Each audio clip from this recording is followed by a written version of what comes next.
పల్నాడు జిల్లా దాచేపల్లి నగర పంచాయతీ పరిధిలోని 3వ నెంబర్ సచివాలయంలో పింఛన్ సొమ్ముతో పరారైన వెల్ఫేర్ అసిస్టెంట్ తప్పును ఒప్పుకున్నాడు. ఆన్లైన్ బెట్టింగ్లలో మోసపోవటం వల్లే ప్రభుత్వ సొమ్మును వాడుకున్నానని, ఓ నెల గడువిస్తే నగదు తిరిగి చెల్లిస్తానని వీడియో ద్వారా అధికారులను వేడుకున్నాడు.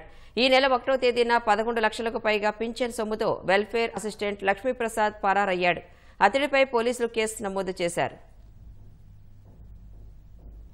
సార్, నేను ఆన్లైన్ బెట్టింగ్ నమ్మి ఎన్నో డబ్బులు పోగొట్టుకున్నాను సార్. గవర్నమెంట్ డబ్బులు పోగొట్టాను సార్. నేను ఆన్లైన్ బెట్టింగ్ నమ్మి మోసపోయాను సార్. నేను తప్పు చేశానని నాకు ఈరోజు అర్థమైంది సార్. సార్, నేను తప్పు చేశాను సార్. నన్ను క్షమించండి సార్. కమిషనర్ గారు నన్ను క్షమించండి సార్. సార్, నాకు ఒక నెల అవకాశం ఇస్తే నేను ఆ డబ్బులు ఎలాగైనా సరే మా అమ్మ మా నాన్నలు బతిలాడుకొని నేను తెచ్చి కట్టగలను సార్. నాకు ఒక అవకాశం ఇవ్వండి సార్. ఈరోజు నేను చేసిన తప్పు వల్ల నా భార్య పిల్లలు మేమంతా రోడ్డు మీద పడి ఉన్నాం సార్. పిల్లలు 2 రోజుల నుంచి ఏం తినలేదు సార్. ఎన్నో ఇబ్బందులు పడుతున్నాం సార్.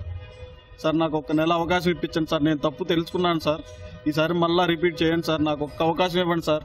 కమిషనర్ గారు సార్, కలెక్టర్ సార్, ఒక్క అవకాశం ఇప్పించండి సార్ నాకు. సార్, నేను ఒక నెల నాకు సమయం ఇస్తే నేను ఆ డబ్బులు మొత్తం రిటర్న్ చేస్తాను సార్. రెండోసారి జరగదు సార్ ఈ తప్పు. సార్, నేను ఇప్పుడు చచ్చిపోదామని సూసైడ్ చేసుకుందామని నా భార్య పిల్లలను డిసైడ్ అయ్యాను సార్. సార్, క్షమించండి సార్ మమ్మల్ని.